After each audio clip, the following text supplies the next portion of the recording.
How's it going, guys? Welcome back to another video on the channel. Today we're going to be going through the Fighters Guild in Oblivion Remastered, continuing with my Platinum journey. In the video I'll break down everything you need to do to get all of the trophies from the Fighters Guild questline. And I'll let you know the best items you can get as well. Let's get into the video. To start the Fighters Guild questline, you need to head to Bruma and speak to the NPC in full iron armour in Olav's Tap and Tack. She'll usually only appear around about 3 PM in-game, so if she's not there when you get there, I'd recommend waiting until then.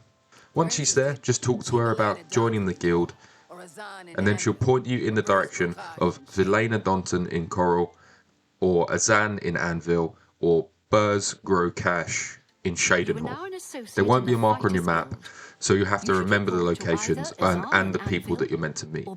I personally headed over to Vilena Donton in Coral and joined the Fighters Guild for the first trophy in the Fighters Guild questline. Once you've joined the guild, you're told you need to complete contracts in order to progress through the guild. She points you in the direction of Azan in Anvil and Burz Grow Cash in Shadenhall. Once you complete a contract, you need to return to the NPC who gave you the quest to collect the reward. You'll also be able to talk about advancement. Usually you can advance through the ranks around about every 2 contracts or so. But it's worth just pressing the dialogue option just to see if you can advance in that moment. Similarly, if you forget to ask about advancement, they will prompt you to advance by saying you should advance as I don't have any more contracts for your guild level, or something along those lines. While completing contracts and duties for the guild, you need to make sure you don't hit any of the other fellow guild members with your sword or whatever you're using to attack enemies, because you can actually get kicked from the guild, and then you have to spend a few hours trying to get back in. Or if you do accidentally hit someone, and then get kicked, you can just reload a save from before they kicked you. So make sure you don't go too far before you try and do that. The contracts are usually quite straightforward, so it shouldn't take you too long to get through all of them. Once you've progressed a little the ways through the guild, you get sent to Modrin to complete duties for the guild. This is usually where other guild members aren't carrying their weight and you have to complete their quests. Also, Modrin is instrumental in helping you take down the Blackwood Company toward the end of the quests. Helpful enough to become your second in command within the guild once you've completed the entire questline. One of the items you can get at any time during or after your playthrough of the Fighters Guild questline is Burz's glass mace. You'll need to steal the mace from Burz.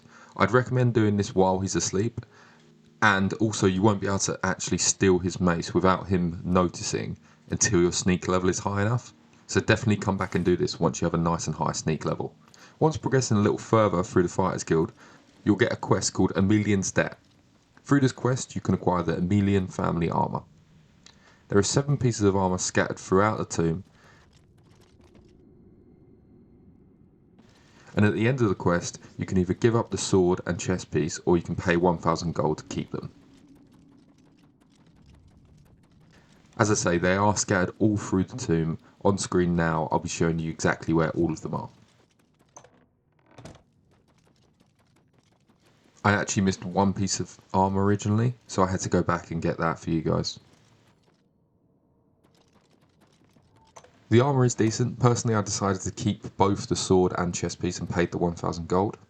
Sinweaver is the next special item you can collect. It's a sword that you can acquire from the Azani Blackheart quest, from killing Azani Blackheart himself. You'll need to loot it off of his body.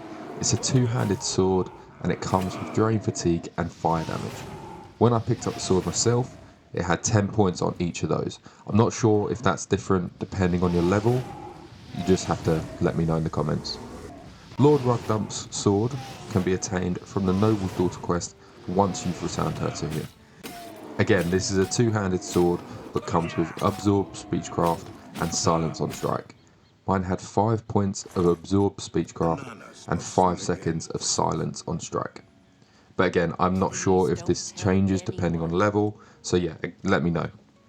Next we have the Mind and Body Ring. You receive this once you complete the quest Mystery of Harloon's Watch. So mine came with 4% reflect damage on self and 4 points of fortify strength on self. Now I know I've seen others with 8% and 8 points, so this I believe does depend on your level. I think I got this when I was around about level 6 or 7. So if you want better stats on it, I'd definitely wait to get the Mind and Body Ring. We have the Amulet of Interrogation and the Blackwood Ring of Silence. These can be attained from the Information Gathering quest. Once you interrogate Ajun Kajin, you'll be able to loot the ring from his body, and then Modrin will give you the amulet once you've completed the quest.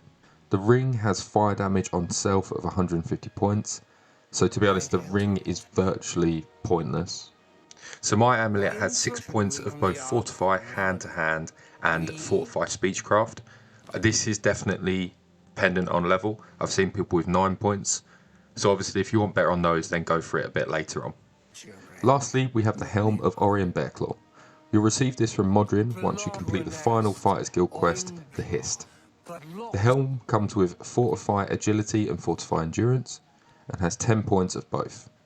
That's all of the special items you can get throughout the Fighters Guild questline. If you found any others, please let me know in the comments.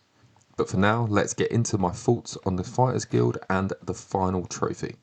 If you've made it this far in the video, thank you, I appreciate you. So my thoughts on the Fighters Guild. Overall, I actually thought it was great. As someone that's never played Oblivion before, I was surprised at how good it was. Because in my head, if it was that good, then why didn't they have it in Skyrim as well? Or a version of it at least?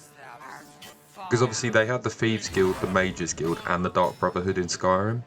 I guess the only one that you could possibly compare it to is the Companions, but even then, that is still very different. I definitely would have enjoyed it in Skyrim as well, and the items you can get from the quests, they're great. Obviously, I definitely recommend doing it at a high level, just then you can maximise the stats on the items. But we moved, they're still decent at any level. I think the only thing that annoyed me during these quests was the Azani Blackheart quest, where you had to follow Modrin from one place to another, but then he walked painfully slow, and then when you went too far away, he just stood still. It was honestly so infuriating. But other than that, it was actually really, really good.